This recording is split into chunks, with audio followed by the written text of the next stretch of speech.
Les ressources internes. Les ressources matérielles, on peut nommer ça un vêtement, un objet que vous aimez particulièrement, un bracelet, une boucle d'oreille, un diadème, peu importe. Les ressources corporelles, prendre un bain, méditer ou faire du yoga, sol. Les ressources émotionnelles, la pratique de la méditation pour focaliser et stabiliser vos émotions. Les ressources intellectuelles, par le biais d'une lecture, une formation en ligne. Les ressources créatives, faire de la peinture, créer une recette de cuisine, faire appel à tout ce qui peut apporter votre créativité. Les ressources naturelles, une marche à pied, dans la forêt, dans la nature, dans les champs. Les ressources spirituelles concernent une connexion avec la nature.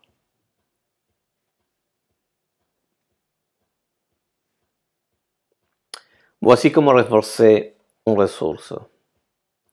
Prenez le temps de focaliser toute votre attention sur les différents aspects de l'expérience. Les perceptions par vos 5 sens, ce que vous voyez, ce que vous entendez, les odeurs, les saveurs, les sensations tactiles.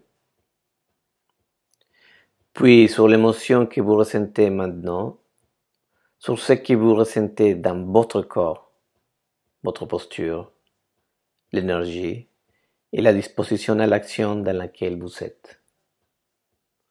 Vous pouvez enfin noter les mots ou les mots qui peuvent résumer cette ressource.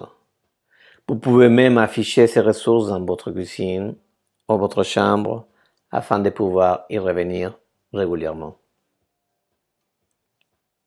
On va expliquer les ressources matérielles externes. Cela peut être un lien ou un lieu chez des amis où vous aimez aller. Les ressources corporelles concernent toutes les activités physiques qui vous permettent de respirer, comme la pratique du sport ou du yoga en groupe. Les ressources émotionnelles, prendre un cours de relaxation ou un groupe de soutien. Les ressources intellectuelles, on prendra un atelier d'écriture, l'engagement dans une association. Les ressources créatives, chanter dans un choral, participer dans un groupe de théâtre. Pour les ressources naturelles, une sortie en montagne avec une association de randonneurs, courir les dimanches avec un groupe de coureurs. Pour les ressources relationnelles, la famille, les amis, les collègues qui comptent pour vous. Ressources spirituelles, un groupe de croyants avec qui vous partagez votre foi, votre philosophie spirituelle.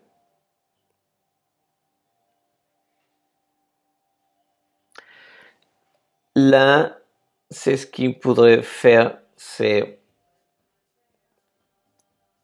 on va expliquer comment la réalité c'est une projection de nous-mêmes et donc une illusion. Ce que vous voyez et entendez n'est qu'un rêve. Vous rêvez à l'instant même, le cerveau éveillé. Rêver est la fonction principale de notre esprit qui fait cela 24 heures par jour Il rêve lorsque le cerveau est éveillé et également lorsque ce dernier dort.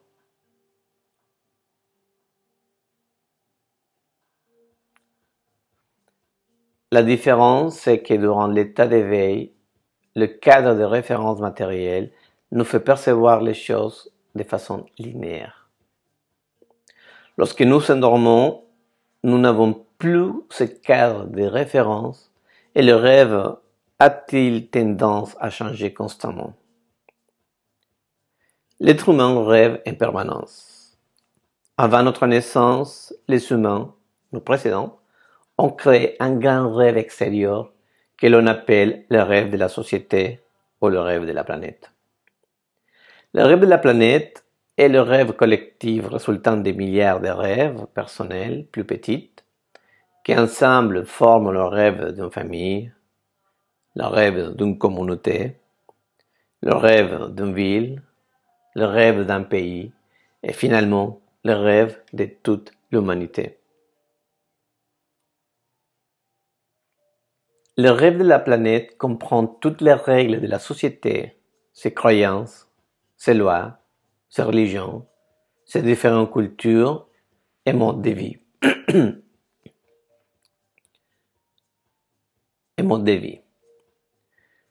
Ses gouvernements, ses écoles, ses événements sociaux et les jours fériés.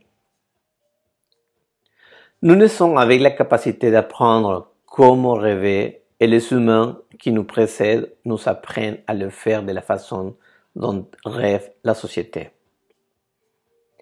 Le rêve de la planète a tellement de règles que lorsqu'un nouvel être humain naît, on capte son attention et on introduit ces règles dans son esprit. Le rêve de la planète se sert de papa et maman, des écoles et la religion pour nous enseigner comment rêver. Le rêve de la planète se sert de papa et maman, des écoles et de la religion pour nous enseigner comment rêver.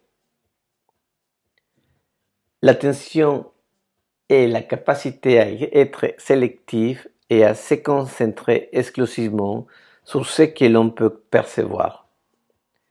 Nous sommes capables de percevoir des millions de choses simultanément, mais en utilisant notre attention, nous pouvons maintenir en premier plan ce que nous voulons de notre conscience.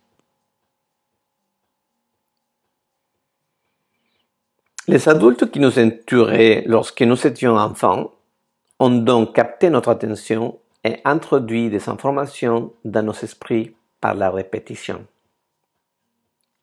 C'est ainsi que nous avons appris tout ce que nous savons.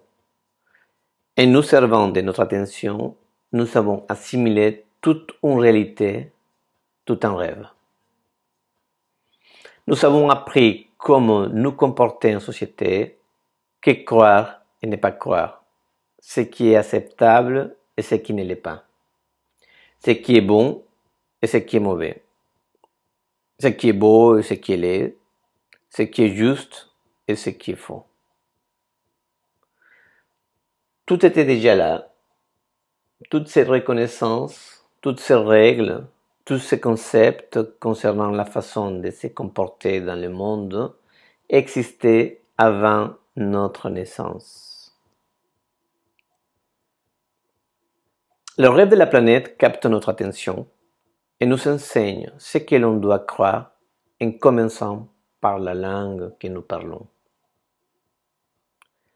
Le langage est le code de compréhension et de communication entre les êtres humains. Chaque lettre, chaque mot de chaque langue représente un point sur lequel on s'est mis d'accord. Les mots captent notre attention et génèrent un contact sur lequel on transfère des émotions d'une personne à l'autre.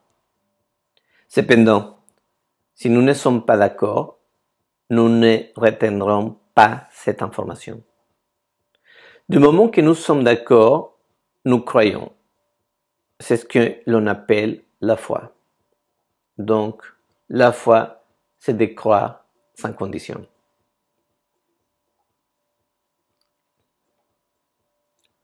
Voilà comment cela fonctionne. Depuis notre enfance, nous croyons si fort à ce que les adultes nous disent, nous sommes d'accord avec eux, que notre système de croyances maintient la foi sur le rêve de planète qui dirige notre vie.